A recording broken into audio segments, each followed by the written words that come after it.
चाणक्य, मुझे ये हर हाल में योजना गुप्त रखनी है। सिर्फ तुम और मैं और कोई नहीं। उसी समय महल के दक्षिणी भाग में हलचल होती है। एक सैनिक दौड़ता हुआ आता है, चेहरे पर डर और पसीना। महाराज, शिवराम शिवराम महल से गायब है। पता चला है किसी ने युद्ध बंदी बना लिया है। शिवराम? वो तो वर्षों से महल की रक्षा में था। किसने उसे युद्ध बंदी बनाने की दुस्साहस की? हम कुछ नहीं कह सकते महाराज, पर जहां शिवराम रहता था वहां से जल चुकी मोमबत्ती और एक अजली किताब का टुकड़ा मिला है। किताब का टुकड़ा? क्या लिखा था उसमें? वंश का विनाश, यही 2 शब्द पढ़े जा सके, बाकी राख हो चुका था। यह संयोग नहीं हो सकता। कोई है जो हमारे अतीत से छेड़छाड़ कर रहा है। शिवराम की महल से अपहरण केवल एक शुरुआत है। महल की सबसे शांत जगह रानी चंद्रलेखा का कक्ष आज एक अजीब सी गूंज से भरा था। वहाँ दीपक की लौ एक कोने से कांप रही थी। रानी अकेली बैठी थी, हाथ में एक पुरानी किताब और आंखों में सन्नाटा।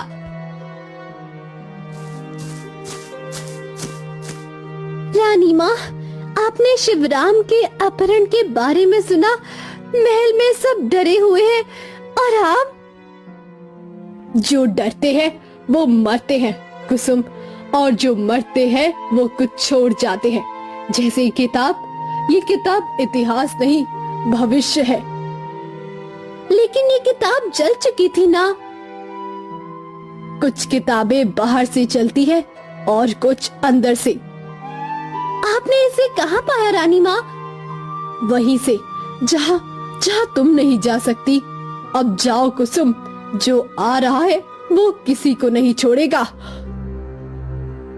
कल सुबह से पहली परीक्षा शुरू होगी। अगर उद्यन असफल हुआ तो मैं समझ जाऊंगा कि मेरी आशंका गलत नहीं थी, और अगर सफल हुआ तो शायद प्रतापगढ़ की परछाइयां थोड़ी पीछे हटेंगी या और गहराएंगी। रात अब और भी गहरी हो चली थी। केवल एक कक्ष में दिया जल रहा था। वो था गुप्त सभा का कक्ष, जहाँ राजा विक्रम सेन और चाणक्य नंद अकेले बैठे थे। शिवराम का गायब होना केवल अपहरण नहीं था चाणक्य, वो एक संदेश था कि कोई हमें चुनौती दे रहा है भीतर से। और रानी चंद्रलेखा का चेहरा, उसने कुछ छुपाया महाराज, जैसे वो पहले से जानती थी कि शिवराम अब नहीं रहेगा। पर कोई साक्ष्य नहीं है। हम ना आरोप लगा सकते हैं, ना किसी को सच बता सकते हैं। अब हमें उस परछाई को छेड़ना होगा जो धीरे धीरे सबको लील रही है। तो क्या आज से परीक्षा आरंभ कर दें? हाँ, लेकिन उसे ये कभी पता ना चले कि यह परीक्षा है। उसे लगना चाहिए कि यह जीवन की असली कठिनाई है, और पहली चुनौती ऐसी होनी चाहिए जिसमें वह किसी और की आंखों से सच देखे।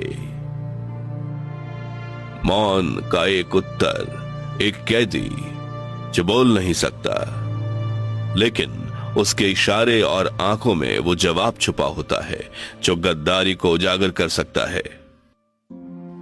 इससे 2 बातें स्पष्ट होंगी। क्या राजकुमार केवल राजसी पोशाक पहनता है या राजसी निर्णय लेने का साहस भी रखता है? महल के दूसरे छोर पर रानी चंद्रलेखा के कक्ष की दीवारों पर हल्की सी परछाई हिल रही थी। आधी रात में रानी चुपचाप एक गुप्त द्वार से बाहर निकलती है। एक खाली कक्ष में पहुंचती है, जहां एक पुरुष पहले से ही इंतजार कर रहा था। चेहरा ढका हुआ, आंखें तीखी, हाथ पे एक चांदी की मुस्कान। तुमने इतनी देर क्यों लगाई? हर रास्ता महल से होकर नहीं, महल के भीतर से होकर गुजरता है। हम जिस काम पर हैं उसमें एक भी कदम गलत नहीं पड़ना चाहिए। शिवराम के अपहरण ने राजा को बेचैन कर दिया है। अब वो शांत नहीं बैठेगा। तो बेचैन होने दो। जब तक वो प्रश्न पूछेगा हम उत्तर बदलते रहेंगे। पर याद रखो, राजकुमार ही अब एकमात्र बाधा है। उसे हटाना होगा, पर सीधे नहीं। उसे उसकी खुद की बुद्धि से हराना होगा। मैं जानती हूँ वो अपनी माँ से सवाल नहीं पूछता और यही उसकी कमजोरी है। दूसरे कोने में कुसुम रानी की प्रिय सेविका ये सब देख रही थी।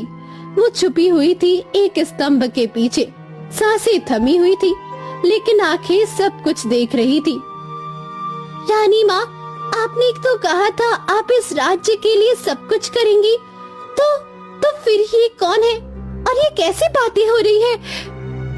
कुसुम डर के मारे कांप रही थी, लेकिन वो जानती थी जो आज उसने देखा वो यदि किसी को बताया तो उसकी जान भी जा सकती है। सुबह की पहली किरण के साथ ही राजमहल की सभा में हलचल थी। राजकुमार उदयन को अचानक बुलाया गया था। इतनी सुबह बिना सूचना के सभा? महाराज ने आदेश दिया है, आपकी उपस्थिति अनिवार्य है। लगता है आज कोई असली खेल शुरू हो रहा है, पर खेलने वाला मैं हूं या मोहरा, ये भी तय नहीं। उद्यन एक व्यक्ति को पकड़ा गया है। उस पर शक है कि वो शिवराम को जब बंदी बना गया था उस रात महल के पास था, पर वो गूंगा है। अब तुम्हें जानना है क्या वो दोषी है या नहीं, बिना शब्दों के, केवल उसकी आंखों से। बिना बोले तो कैसे? सिंहासन शब्दों से नहीं चलता राजकुमार, आंखों की भाषा समझनी पड़ेगी। आज तुम्हारी पहली परीक्षा है। तो ये शुरुआत है शायद, और आखिरी भी। ये कोई सामान्य अपराधी नहीं लगता। ध्यान रहे राजकुमार, तुम न केवल सच जानने जा रहे हो, बल्कि पहली बार न्याय की जिम्मेदारी भी उठाने जा रहे हो। शब्दों के बिना किसी को दोषी या निर्दोष समझना सिर्फ राजा का काम होता है।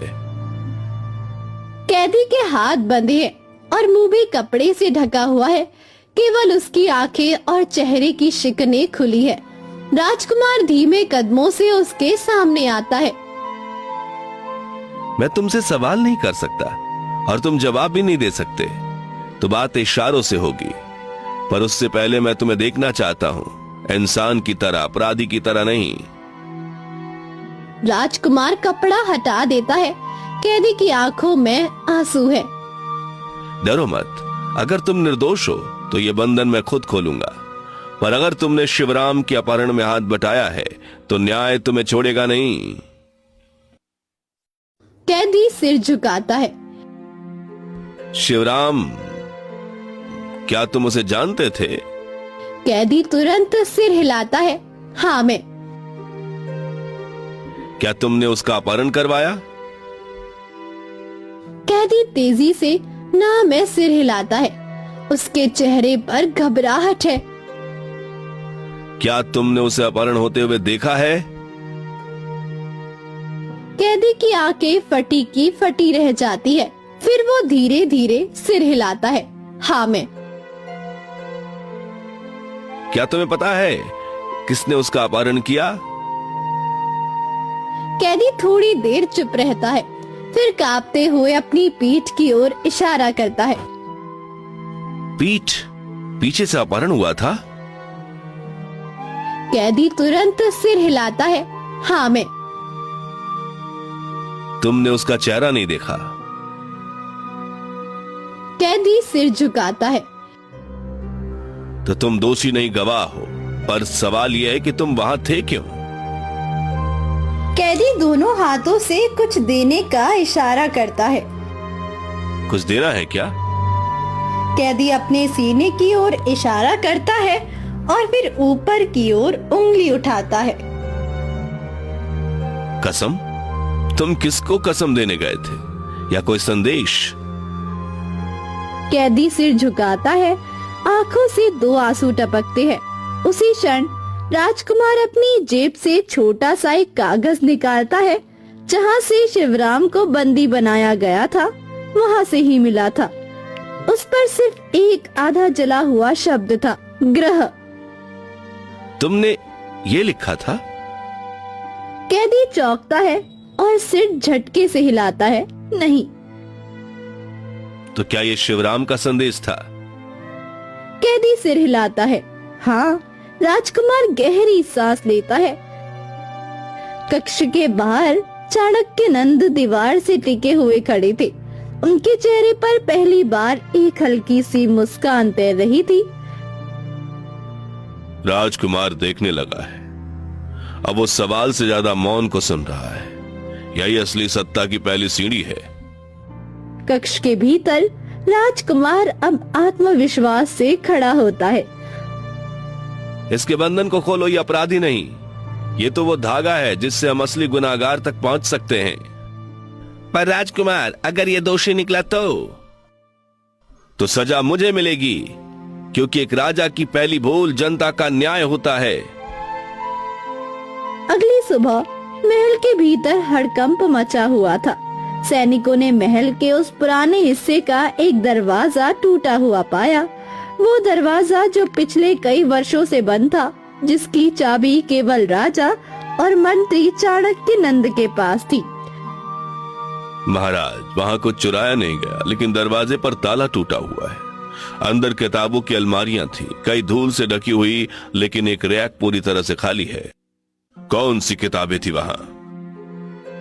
पुराने राजवंश के अभिलेख और कुछ ऐसी पुस्तकें जो केवल राज परिवार की पीढ़ियां पढ़ती आई हैं। एक पुस्तक का नाम वंश गाथा तंत्र बताया गया था, वो अब नहीं मिल रही है।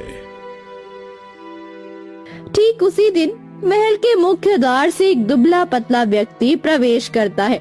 हल्का झुका बदन, हाथ में चूड़ीदार छड़ी, आंखें गहरी, लेकिन नजरों में एक चमक। ये था वीरभान, राजा का गुप्तचर, वर्षों से गुमनाम। महाराज, इस ताले की चाबी सिर्फ 2 लोगों के पास हो।